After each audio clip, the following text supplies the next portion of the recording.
Doctor ortho Ayurvedic oil and capsule, अब दर्द भी घुटने टेकेगा। सुशासन तिहार में दिखा छत्तीसगढ़ के मुख्यमंत्री का पारंपरिक अंदाज, मंदिर की थाप पर झूमे सीएम विष्णुदेव साय।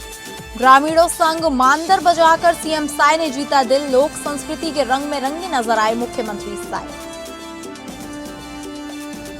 झारखंड में एसआईआर को लेकर बड़ी तैयारी, मतदाता सत्यापन के लिए घर घर पहुंचेंगे बीएलओ। मुख्य निर्वाचन अधिकारी ने कहा, एक भी पात्र मतदाता सूची से नहीं छूटेगा। 20 जून से शुरू होगी विशेष गहन परीक्षण प्रक्रिया। पंजाब के कपूरथला में चुनावी माहौल गर्म, नगर निगम चुनाव में उम्मीदवारों ने झोंकी पूरी ताकत। आप प्रत्याशियों के समर्थन में उतरे सांसद चब्बेवाल, वार्डों में प्रचार कर वोटरों से समर्थन की अपील।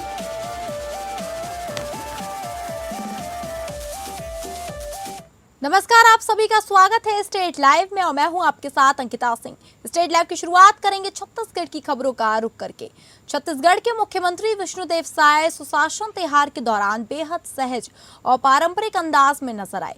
राज्य के दूरस्थ ग्रामीण क्षेत्रों में आयोजित कार्यक्रम में उन्होंने स्थानीय कलाकारों और ग्रामीणों के साथ मांदर की थाप पर जमकर कदम ताल की।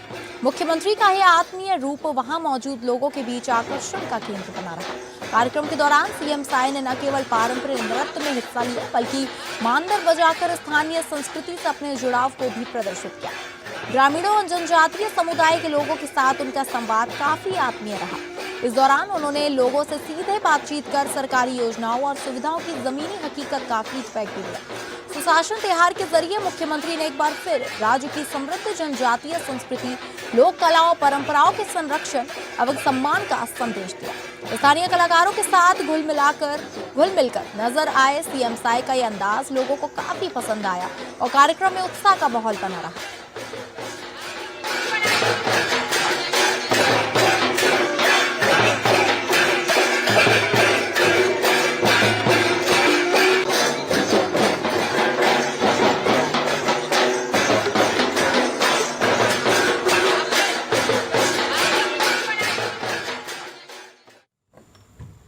अरुण साव ने सुशासन तिहार को लेकर सरकार की योजनाओं और जन संवाद अभियान की जानकारी दी है। वहीं कांग्रेस और राहुल गांधी पर भी जमकर निशाना साधा।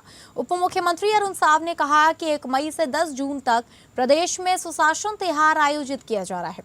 उन्होंने कहा कि मुख्यमंत्री विष्णुदेव साय, मंत्री, सांसद और विधायक लगातार गांव-गांव पहुंचकर लोगों से संवाद कर रहे हैं और उनकी समस्याओं का समाधान कर रहे हैं।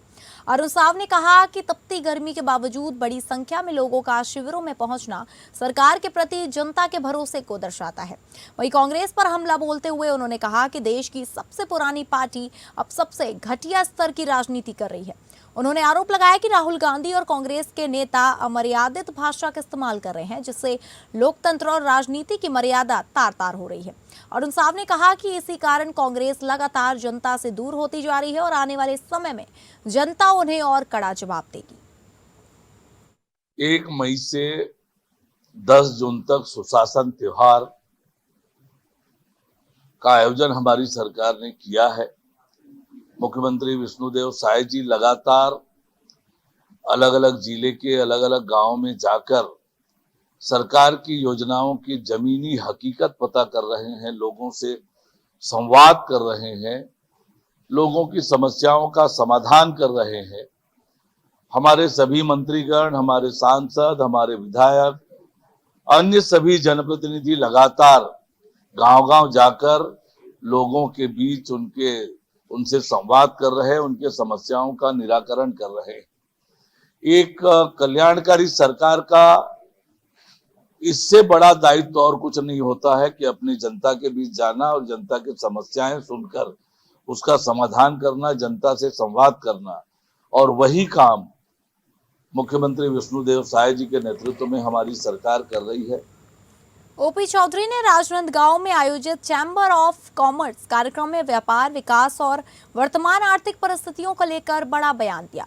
राजनांदगांव में आयोजित चैम्बर ऑफ कॉमर्स कार्यक्रम में वित्त मंत्री ओपी चौधरी ने कहा कि राज्य की अर्थव्यवस्था को मजबूत करने के लिए सरकार और व्यापारियों के बीच बेहतर संवाद बेहद जरूरी है।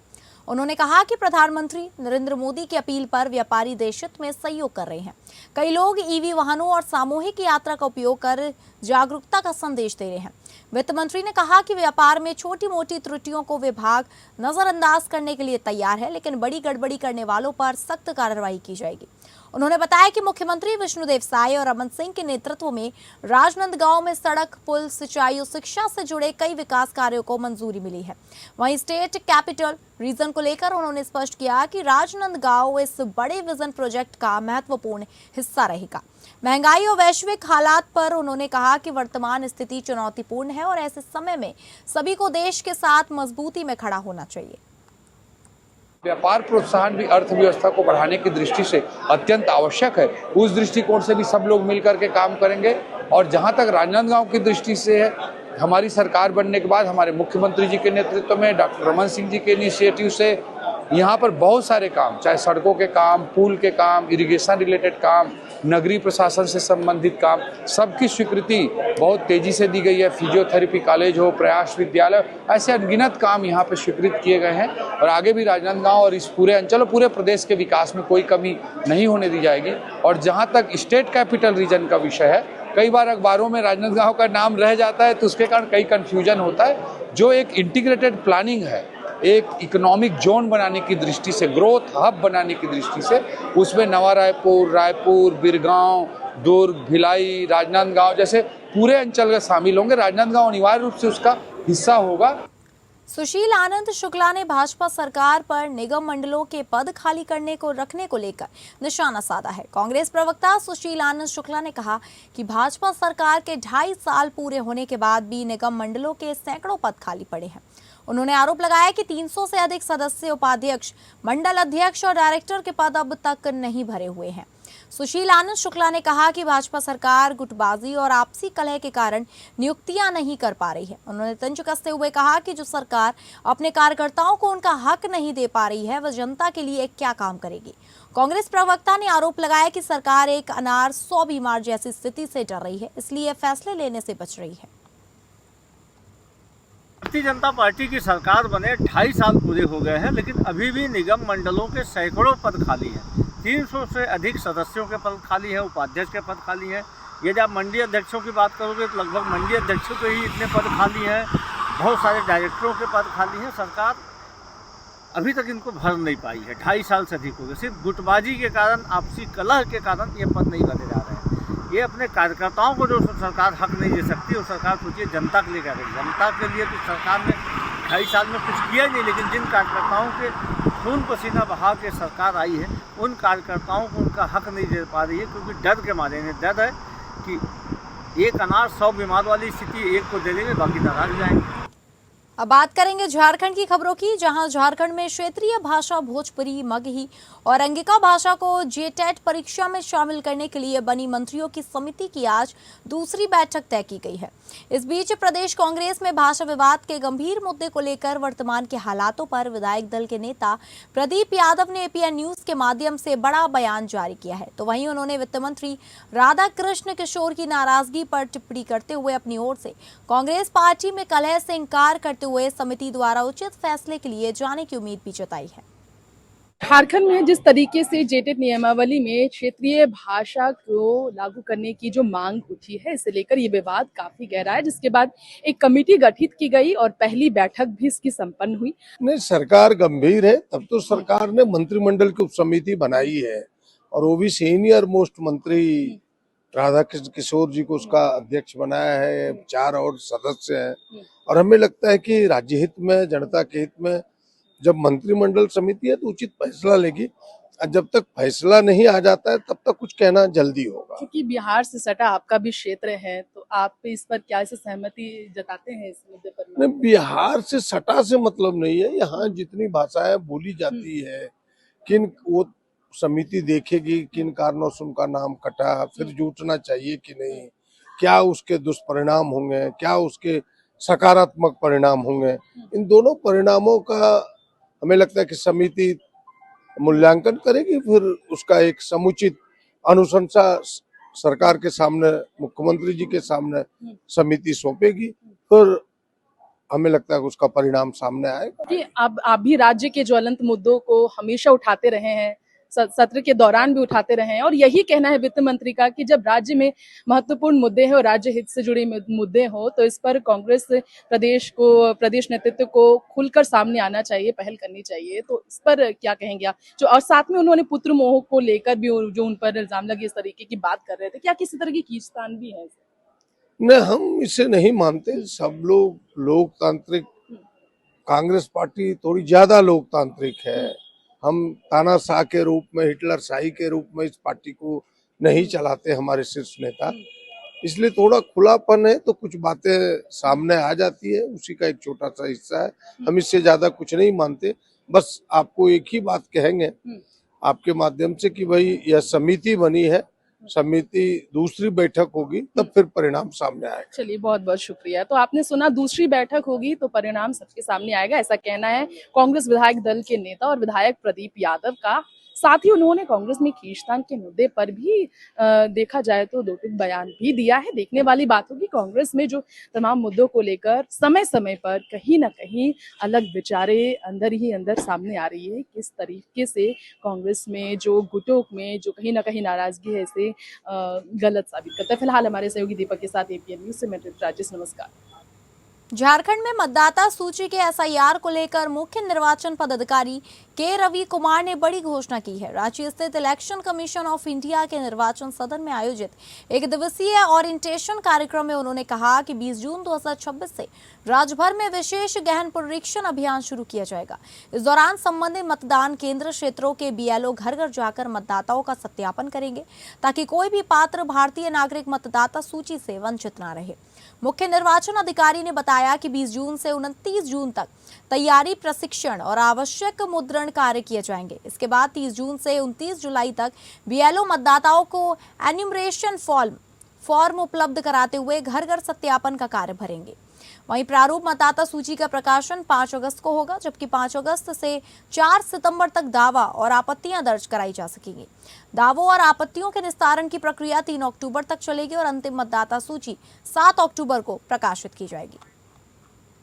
देखिए, एक बीएलओ को 1200 घर का नहीं, 1200 वोटर का है। एवरेज है लगभग आपका 950 वोटर का होता है। वो बीएलओ भी अपने क्षेत्र का बीएलओ है। वो कहाँ नॉर्मली वो यहाँ झारखंड में देख लेंगे कहाँ घर है वहां का ही वोटर है। वो सभी बीएलओ को कितना भी सुविधा चाहिए वो कमीशन का इंस्ट्रक्शन ऑलरेडी है, उनका पूरा तरफ से सुरक्षा दिया जाएगी। कहाँ पर भी उनका काम में कोई बाधा डालता है उसका सख्ती से सख्ती कार्रवाई की जाएगी। रांची के जिला दंडाधिकारी सह उपायुक्त मंजुनाथ भजंत्री की अध्यक्षता में समाहर डाले सभागार में समाज कल्याण, सामाजिक सुरक्षा एवं स्वास्थ्य विभाग से जुड़ी योजनाओं की समीक्षात्मक बैठक आयोजित की गई। बैठक में विभिन्न विभागों के अधिकारियों ने हिस्सा लिया। इस दौरान उपायुक्त ने योजनाओं की प्रगति की विस्तृत समीक्षा करते हुए समयबद्ध और गुणवत्तापूर्ण क्रियान्वयन सुनिश्चित करने का निर्देश दिया। बैठक में आंगनवाड़ी केंद्रों के भवन निर्माण कार्य की समीक्षा के दौरान उपायुक्त ने मनरेगा अभिसरण से निर्माणाधीन भवनों को प्राथमिकता के आधार पर जल्द पूरा कराने के निर्देश दिए। महिला पर्यवेक्षकों को भवन निर्माण के लिए भूमि चिन्हित करने को कहा गया। वहीं कांके, ओरमांझी और रातू अंचल द्वारा भूमि विवरण उपलब्ध नहीं कराने पर नाराजगी जताते हुए संबंधित अंचल अधिकारियों को शौकोस करने का निर्देश भी दिया। वहीं साथ ही को लोकेशन के अंतर्गत विद्यालयों में आंगनबाड़ी भवन, शौचालय और पेयजल व्यवस्था के लंबित कार्यों को जल्द पूरा करने के लिए भी निर्देश दिए गए।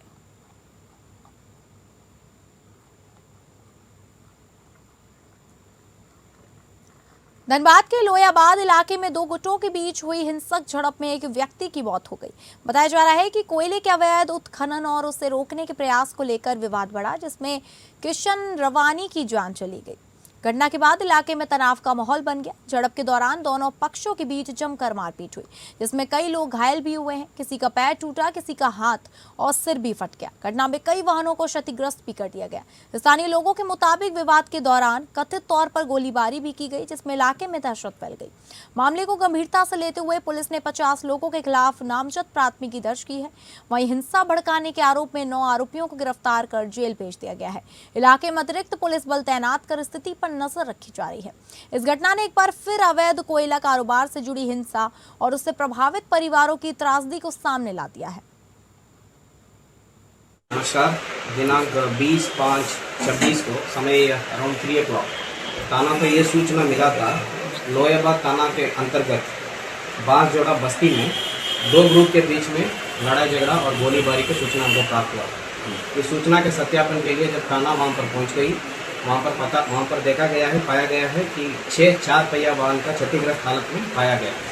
तो ये पूरा घटना के बारे में वहाँ पर स्थानीय ग्रामीण से पूछताछ करने पर यह पता चला 2 ग्रुप के बीच में ये लड़ाई झगड़ा हुआ है। इन लोगों के बीच में मोटिव यही है कि आपस में पुराने रंजिश की, और इसी में एक पर्टिकुलर ग्रुप है जो बस्ती में जो नहीं रहते हैं, बाहर से ग्रुप आके वहाँ पर इन लोगों के बीच में लड़ाई झगड़ा शुरू हुआ है। उसी में गोलीबारी भी हुआ है।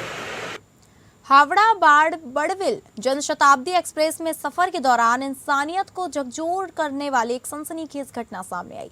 चक्रधरपुर रेलवे मंडल के अंतर्गत राजखरसावा और महालीम रूप स्टेशन के बीच एक महिला पर अपने 1.5 महीने के मासूम बच्चे को चलती ट्रेन से बाहर फेंकने का आरोप लगा। घटना के बाद रेलवे ट्रैक किनारे बच्चे का शव बरामद होने से इलाके में सनसनी फैल गई है। प्रत्यक्षदर्शियों के मुताबिक महिला ने अचानक मासूम को ट्रेन की खिड़की से बाहर फेंक दिया। इतना ही नहीं, वह अपने करीब 3 साल के दूसरे बच्चे को भी बाहर फेंकने की कोशिश कर रही थी। हालांकि ट्रेन में मौजूद यात्रियों ने साहस दिखाते हुए बच्चे को बचा लिया। इसके बाद यात्रियों ने आरोपी महिला और उसके पति को पकड़कर आरपीएफ के हवाले कर दिया। हाथ से खाली गाड़ी जस्ट छोड़े मालीमुरू से। हाँ, हम उसको वहाँ का आदमी को पूछा कि माझगांव कितना दूर में है, ये बोला इस टाइम जो रुकेगा भी माझगांव है, चाय बस आ। तो हम सामान पत्तर ले जाके गेट में रख रहे थे कि बड़ा बैग है, हाँ, तो बच्चा भी है, कैसे पकड़ेंगे, वो भी पगलाऊ कर रहे हैं। तो उसको बच्चा तो दिया खाली हम, इसको पकड़ो, इसको दूध पिलाओ, बच्चा रो रहा है। बैग यहाँ से वहाँ तक होगा, गेट से मेरा सीट, वहाँ खाली बैग रख के आया, बच्चा तक उससे पहले फेंक दिया। बच्चा फेंक दिया खिड़की से फेंक दिया बच्चा। कितना छोटा बच्चा था? 1.5 साल का है। 4 तारीख को, अगले महीने 4 तारीख 3:30 बजे 3:15 को हुआ था, शनिचर को हुआ। जहां कांग्रेस पार्टी की ओर से राज्य में बड़े फेरबदल किए गए हैं। कांग्रेस द्वारा 69 जिलाध्यक्षों की नियुक्ति की गई है, जिसमें कल्याण जिलाध्यक्ष पद पर कांग्रेस के निष्ठावान और पूर्व नगर सेवक एडवोकेट नवीन सिंह की नियुक्ति की गई है, जबकि डोंबिवली जिलाध्यक्ष पद पर अमित महात्रे को जिम्मेदारी सौंपी गई है। नवनियुक्त पदाधिकारियों ने पार्टी नेतृत्व का आभार व्यक्त किया है। खास बात यह है कि कांग्रेस ने कल्याण में नवीन सिंह के रूप में एक उत्तर भारतीय चेहरे को जिला अध्यक्ष पद की जिम्मेदारी दी है। इस अवसर पर नवनियुक्त जिलाध्यक्ष नवीन सिंह ने कहा कि वे संगठन को मजबूत कर कांग्रेस पार्टी को और सशक्त बनाने की दिशा में काम करेंगे। सिंह ने कहा कि पार्टी के पुराने कार्यकर्ता जो पार्टी को छोड़कर दूसरी पार्टी में जा चुके हैं, उन्हें और युवाओं को पार्टी से जोड़ने का काम किया जाएगा। उन्होंने आरोप लगाया है कि पिछले 25 सालों में केडीएमसी पर शिवसेना भाजपा की सत्ता है, लेकिन दोनों पार्टी ने केवल बैनर पोस्टर के जरिए प्रोपेगेंडा करके भ्रष्टाचार किया है, काम कुछ नहीं किया गया। सिंह ने कहा कि 4 राज्यों में कांग्रेस की सरकार है, जबकि 3 राज्यों में मिलीजुली सरकार है। इस तरह देश के 7 राज्यों में कांग्रेस सत्ता में है। बढ़ती महंगाई से लोगों का जीना दुश्वार हो गया है। आने वाले समय में जनता के सामने केवल कांग्रेस ही एकमात्र विकल्प है। सर्वप्रथम तो मैं हमारे प्रांत अध्यक्ष हर्षवर्धन सकवाल जी का, हमारे जो महाराष्ट्र कांग्रेस के प्रभारी है रमेश चंद्र जी का, और हमारे कांग्रेस पार्टी के जो वरिष्ठ उपाध्यक्ष एडवोकेट गणेश पाटिल जी का हम तहे दिल से शुक्रिया अदा करता हूँ कि उन्होंने हमको यहाँ पे काम करने की संधि दी। कल्याण डोंबिवली में हमारा काम ये रहेगा कि सर्वप्रथम पार्टी के जो लोग यहाँ वहाँ गए हुए हैं उनको सबको कांग्रेस पार्टी के एक प्लेटफॉर्म पे लाना, और आने वाले कल में जो कल्याण डोंबिवली के क्षेत्र के जो युवा साथी उनको कांग्रेस पार्टी से जोड़ना। उल्लासनगर के कैंप 5 स्थित कैलाश कॉलोनी इलाके में शनिवार शाम सनसनीखेज फायरिंग की घटना सामने आई है। बताया जा रहा है कि पुरानी रंजिश को लेकर 2 गुट आमने सामने आ गए, जिसके बाद बीच सड़क पर करीब 7 राउंड फायरिंग हुई। इस खूनी संघर्ष में 2 लोगों की मौत हो गई, जबकि एक व्यक्ति गंभीर रूप से घायल हो गया। घटना के बाद पूरे इलाके में तनाव का माहौल बन गया है। जानकारी के अनुसार फायरिंग में अनिल हरकेश चौहान और अमन चौहान की मौत हो गई, जबकि अर्जुन सूरजबली चौहान गंभीर रूप से घायल हो गया। घटना की सूचना मिलते ही हिल लाइन पुलिस स्टेशन की टीम मौके पर पहुंची और घायलों को तुरंत अस्पताल पहुंचाया गया। अर्जुन चौहान की हालत नाजुक होने के कारण उसे आगे के इलाज के लिए निजी अस्पताल में रेफर किया गया है। घटना के बाद पुलिस ने कैलाश कॉलोनी इलाके में अतिरिक्त सुरक्षा व्यवस्था तैनात कर दी है। घटनास्थल से सबूत जुटाए जा रहे हैं और आसपास लगे सीसीटीवी फुटेज की जांच भी की जा रही है। फायरिंग करने वाले आरोपी फिलहाल फरार बताए जा रहे हैं, जिनकी तलाश के लिए विशेष टीमें रवाना की गई हैं। पुलिस पुरानी गैंगवार और आपसी रंजिश के एंगल से मामले की गहन जांच कर रही है। अभी हम लोग किले पे सब, मेरा भाई था छोटा वाला, लोग सब मिलके बात कर रहे थे। उतने में पीछे से आए सब, पहले 2 लड़के लोग आए तो लोग मेरे भाई को ऊपर मारने लगे। उतने में भीड़ जमा, तो पीछे से सब और आके गोली बिली सब चालू कर दिए। कम से कम 15 से 16 लोग थे और सबके हाथ में बंदूक था। लाइन पुलिस स्टेशन अंतर्गत रात को 8 बजे की ये वारदात है। इसमें लगभग 5 राउंड जो है फायर हुए हैं। इसमें जो जख्मी और जो अक्यूज है, पहले झगड़े के कारण ये घटना हुई है। ये प्राथमिक तपास में निष्पन्न हुआ है। लगभग 4 तपास टीम जो है इसमें कार्यरत है। इस घटना के बारे में विस्तृत जानकारी जो है आने वाले समय में प्रस्तुत करेंगे। अब बात करेंगे पंजाब की खबरों की, जहां पंजाब के कपूरथला में नगर निगम और नगर कौंसिल चुनाव को लेकर राजनीतिक माहौल पूरी तरह गर्म हो गया है। नगर निगम कपूरथला के 50 वार्डों में 301 उम्मीदवार चुनाव मैदान में हैं, जबकि सुल्तानपुर लोधी नगर कौंसिल के 13 वार्डों में 55 उम्मीदवार अपनी किस्मत आजमा रहे हैं। विभिन्न राजनीतिक दलों और आजाद उम्मीदवारों ने चुनाव प्रचार तेज कर दिया है। इसी कड़ी में सांसद राजकुमार चब्बेवाल ने आम आदमी पार्टी के पक्ष में अलग अलग वार्डों का दौरा कर चुनाव प्रचार किया। उन्होंने लोगों से आप उम्मीदवारों को समर्थन देने और उनके पक्ष में मतदान करने की अपील की। इस दौरान आप हल्का इंचार्ज एडवोकेट कर्मवीर सिंह चांदी और पार्टी के अन्य वरिष्ठ नेता भी मौजूद रहे। चुनाव प्रचार के दौरान नेताओं ने जनता के बीच जाकर विकास कार्यों और पार्टी की नीतियों को प्रमुखता से रखा। मीडिया से बातचीत में नेताओं ने दावा किया कि आम आदमी पार्टी को जनता का भरपूर समर्थन मिल रहा है और निकाय चुनाव में पार्टी बेहतर प्रदर्शन करेगी। चुनाव को लेकर जिले में लगातार राजनीतिक गतिविधियां तेज हुई हैं।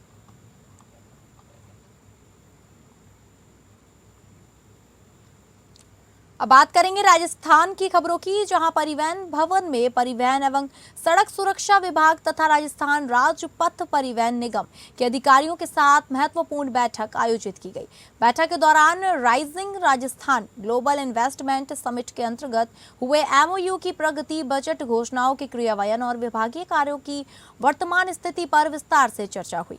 बैठक में सड़क सुरक्षा से जुड़े अहम विषयों और परिवहन सेवाओं को अधिक सुगम एवं जनहितकारी बनाने पर विशेष जोर दिया गया। अधिकारियों को सड़क दुर्घटनाओं की रोकथाम के लिए प्रभावी कार्ययोजना तैयार करने के निर्देश दिए गए। साथ ही आमजन को बेहतर परिवहन सुविधाएं उपलब्ध कराने पर भी चर्चा की गई।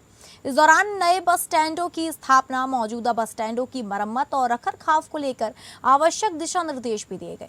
अधिकारियों से कहा गया कि परिवहन सेवाओं को अधिक सुविधाजनक और व्यवस्थित बनाते हुए यात्रियों को उत्कृष्ट सुविधाएं उपलब्ध कराई जाए, ताकि आम जनता को बेहतर लाभ मिल सके।